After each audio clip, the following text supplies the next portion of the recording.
Hello, welcome to Quackalope. Thank you for being here. Today we're taking a look at City Builder Ancient World from Inside Up Games.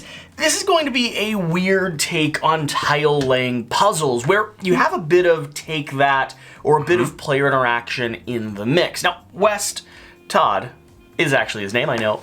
It's amazing, and he's incredibly handsome, for the record. Super handsome. Wes, this has been a game that we've been getting to the table quite a bit recently, and that I'm excited to continue playing more of.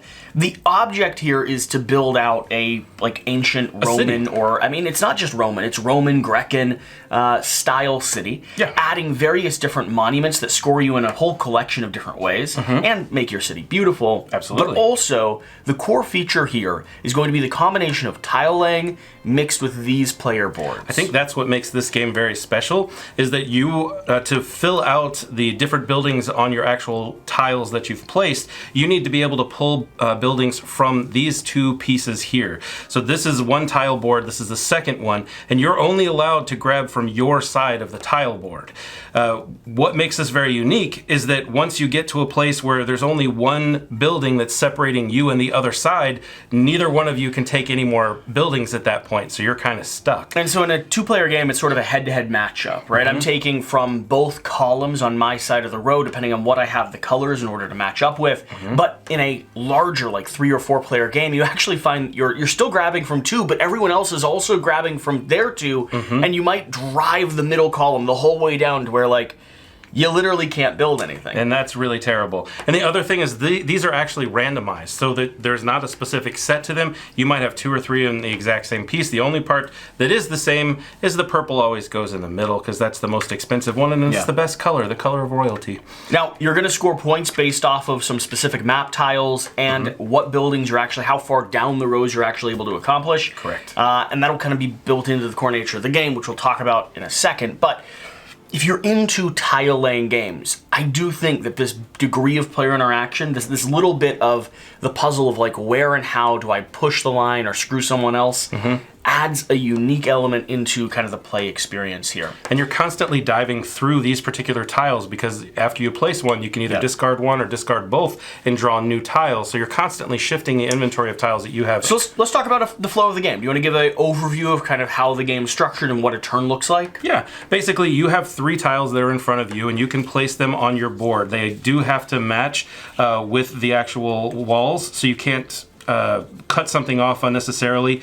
You couldn't make just a single, well, I guess you could make a single square tile if you really wanted to, but that's a bad plan, because you want to make your cities as big as you possibly can to get as many of these different buildings in there as you possibly could, because the larger buildings score more points. The smaller buildings, you still want to fill those out to screw your opponent, but at the same time, you also want to make sure that you're building an appropriate city. For instance, in this particular tile right here, there's actually 3 white buildings, which are the places where you can place these little tiles, but there's only one actual key monument building that's a different color. So even though there's 3 in here, I can only place 1 tile. Yeah, it's the piece. crux of that puzzle as you start cycling through these tiles and placing them down that becomes really compelling, because you at times want to take inoperable actions in order to take something from your opponent that they would be going for. And at other times, you want to play 3 or 4 turns ahead, planning out every step you have with the tiles that you have in your hand to try to get the perfect thing, to lay down like one of these special monument tiles or get a whole row, like 2 or 3 at the same time, to move over onto your city plot.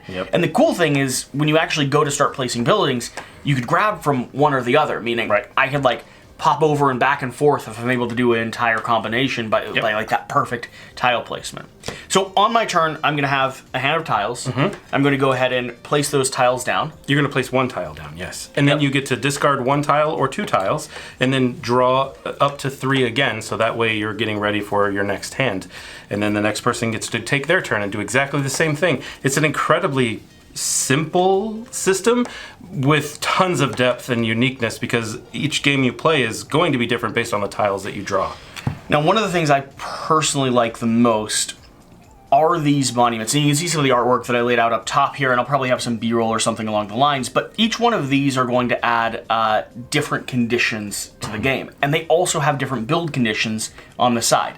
Now, these surmount the other buildings that you're trying to place. And I might try to grab, for instance, the Pantheon. This city must have 4+ nobles. And this is your entire city, so as long as you have these big buildings, which are called the noble buildings, then you're okay. Or purples, actually, are the nobles. Yeah, so if I have 4+ nobles, and I have a green and a red monument location, I can then find a nice little square and slap this in. But it also has to fit near perfectly. Exactly. It has to be exactly the same size to be able to use that monument. And so the if you're monuments going for a monument, it's a little bit messy. And they're very big points at the end of the game. I would say it'd be very, very difficult to win without actually having a monument, unless you were playing a very low player game. And one of my favorite things is just, I love the artwork on the back of these, because you take them and you slap them down into a city. So I have a problem with city building style games that have like patterns and tile laying that don't lean into just how chaotic and cool a city looks. Yes. And this game does that. The tiles are full of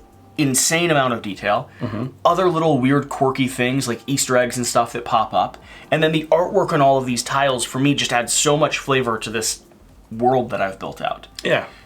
So, a reason why people should and then should not be interested in adding this one to the collection.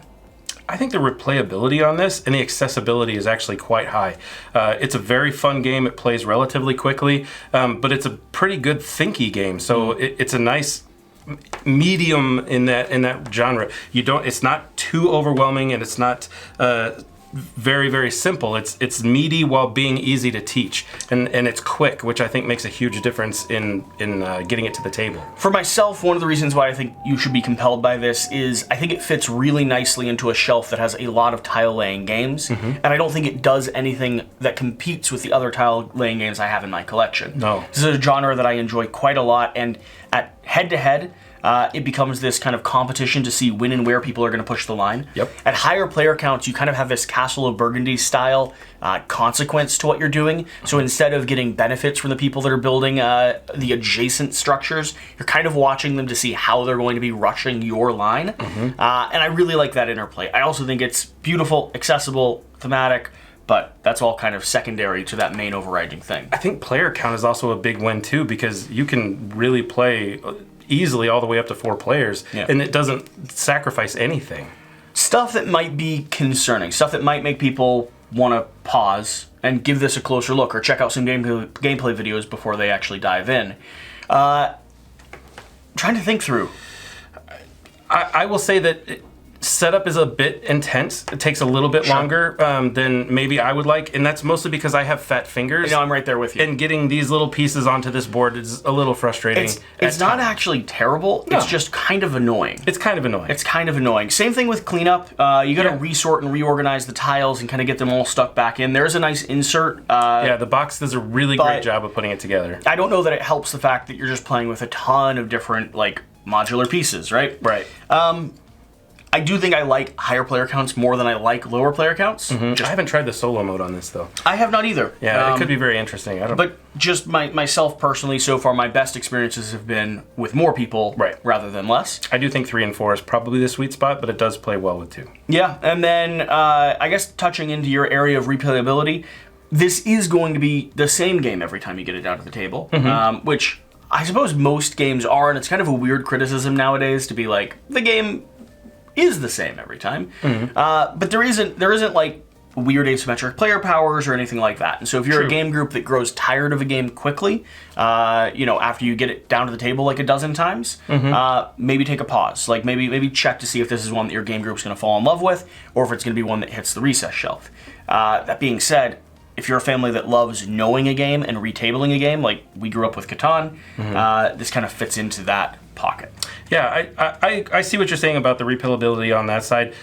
I still edge that as long as you like the concept of the game, I don't think any game is the same as far as that goes, because all the tiles will be different, your monuments will be different. Everything's very varied in that regard, but it is the same. It's a matter of figuring out the puzzle, the mechanic. Once you've figured and mastered the puzzle, then I can see how you'd say. I think there's some people, and maybe it's just me being me nowadays, but there's some people that are like, I want an asymmetric player power to mess with every single time. Yeah, it's like, I can see that. Yeah.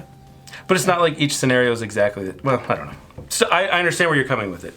I just slightly Either disagree. way, you let us know what you think down below. This is City Builder. One that we wanted to bring to the channel, show off a little bit. Hopefully we'll have some gameplay and stuff coming down the road. So let us know if you're interested in that. And whatever the case, whatever you do, remember to do the important thing. Go out and play more games. We'll get back to you next time when West actually gets the tagline right. What? That is the tagline. You know, it's Quack. If I just say quack, get is out that and play more games. that's go out and play more games. That's Get out. Get out? Yeah. Really? Okay. We'll see you.